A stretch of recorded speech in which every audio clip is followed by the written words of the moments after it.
Assalamualaikum warahmatullahi wabarakatuh.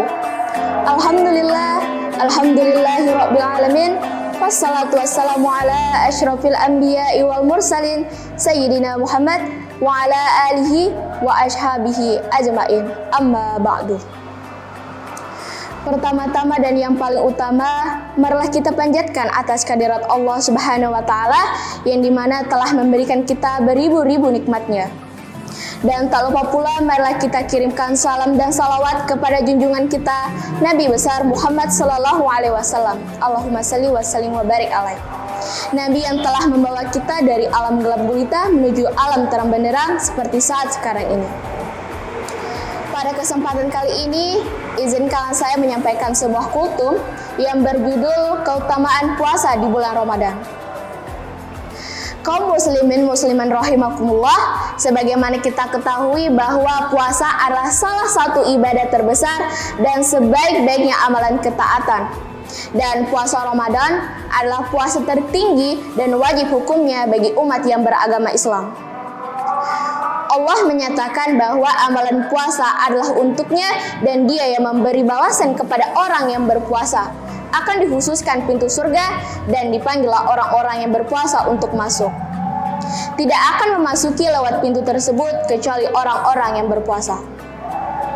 Banyak sekali keutamaan berpuasa di bulan Ramadan ini yang dikabarkan dalam Al-Quran dan As-Sunnah.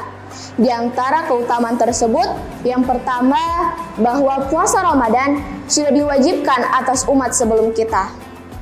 Sebagaimana dalam firman Allah dalam surah Al-Baqarah ayat 183 yang berbunyi, A'udzu billahi minasyaitonir rajim. Bismillahirrahmanirrahim.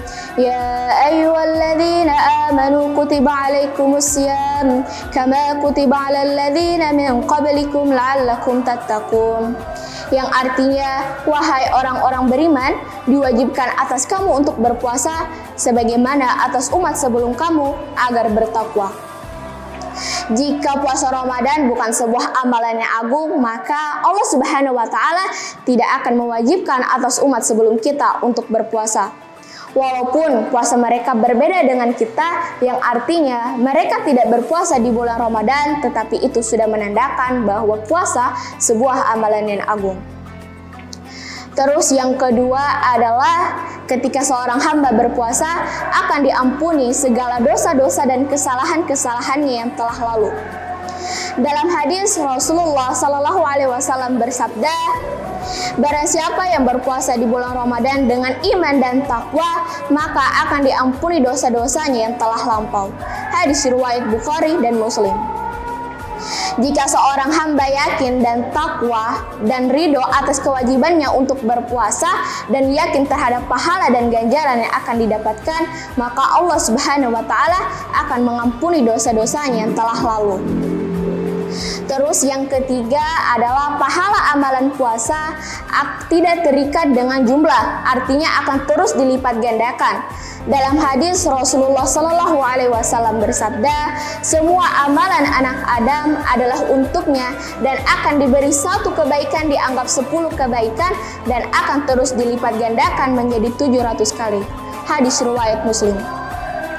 Terus yang keempat adalah ketika seorang hamba berpuasa akan mendapatkan dua kebahagiaan. Kebahagiaan ketika kita berhasil menahan nafsu lapar dan haus di siang hari, dan yang kedua ketika kita berhasil menemui Allah Subhanahu wa Ta'ala di dalam surganya di akhirat kelak.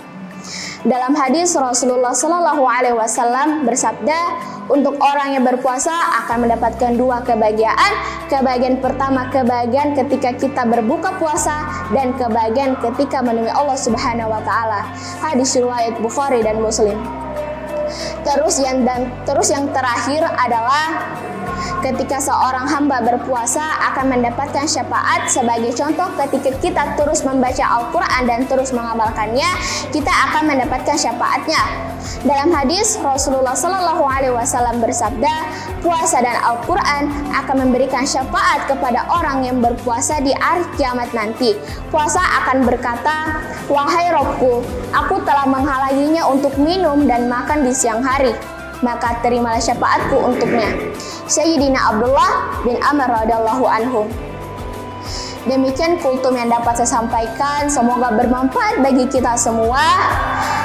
Jika ada kesalahan mohon dimaafkan. Saya akhiri dengan kata akhirul kalam minallahi musta'an wa ala tiklan. Wassalamualaikum warahmatullahi wabarakatuh.